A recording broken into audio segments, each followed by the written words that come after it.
Hi there, and welcome to CinemaNerdz, the podcast. My name is Mike Tyrkus, and I am the editor-in-chief of CinemaNerdz.com, your destination for everything movies. At CinemaNerdz, we have coverage of movie news, trailers, reviews, as well as the occasional interview. Every week on this podcast, we will be offering our views on the latest film releases, such as our topic today. While aspects of writer-director Bart Layton's crime thriller Crime 101, such as a solid performance from lead Chris Hemsworth and co-star Mark Ruffalo, elevate the film above the usual offerings within the genre, the piece still echoes other films that have handled similar subject matter a bit more adeptly. The film follows a jewel thief named Davis, who's played by Hemsworth, as he perpetrates a string of heists along the 101 freeway that have to date befuddled authorities.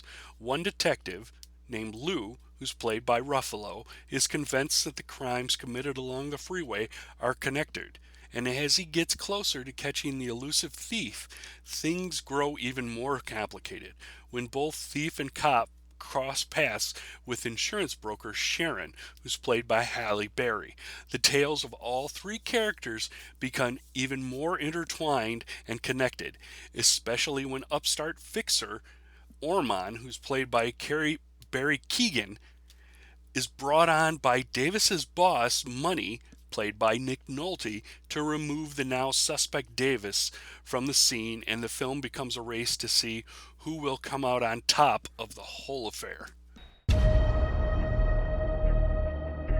Take a deep breath in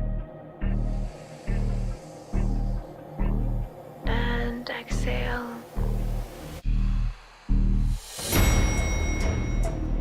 What do you see? What do you feel? Feel this moment. I wouldn't die for an insurance company. Get in. There's water in the trunk. Could have been certain, could have been a G. Could have never snitched, right? Took it to police. He hits jewels, cash, and high-value items. He knows exactly what they're transporting when. There's no DNA. He's in and out in seconds. Your guy's untraceable. I need that. I came here to make you a business proposition. Worked at the same company for 11 years. You're a VP when you should be a partner. Those high-value items your company insures. I make them disappear. Start by handing me your phone. So you're a thief? Guys you work for, you think they're squeaky clean? I need to start considering myself and maybe my clients. Don't threaten me. Life's too short to drive boring cars, right? Working from his own script, director Layton delivers an adequately engaging crime drama, but, like its title, seems as simplistic an approach to the story as could have been attempted. There is an inevitability hovering around all of the characters that makes what happens to them far less important to the viewer than would be in a more engaging film. Similarly, the conclusion of the film feels foregone in a way that, again, echoes other films of the same ilk that have handled the same type of story better than this one. If you see her with me, she's taken. What's the security setup? There's a courier carrying watches and gems, looking at $11 million in one room, of which I want 3. Let him rob the courier, and then you'll rob him. I need that.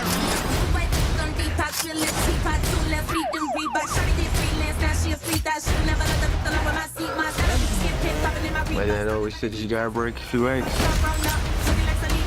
I see you again, you're dead. Overall, the film plays like a more simplistic and less intriguing rendition of Michael Mann's 1995 film Heat, even echoing that film's poster design to a certain extent. Adapted from Don Winslow's novella, the film feels as though there was a deeply heartfelt and intriguing work to be adapted therein. It just does not manifest successfully in the final product. Although both Hemsworth and Ruffalo are up to the task to carry the narrative weight of the film, the rather plodding pace keeps them from doing so. Once the film moves from narrative to action, things move a bit more briskly. But at that point, interest may have started to wane for many. Get down! Every series of actions creates a pattern. It's not about the money. What is it about? I'm getting close. I know it. Hello, James.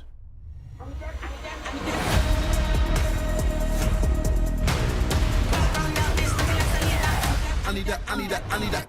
Although there are some interesting aspects to make Crime 101 worth taking a look at, the film is ultimately a less than stellar adaptation of a far more intriguing novella than the cinematic version turned out to be, that unfortunately brings to mind more successful films from the genre that approached similar story arcs in a far more interesting way.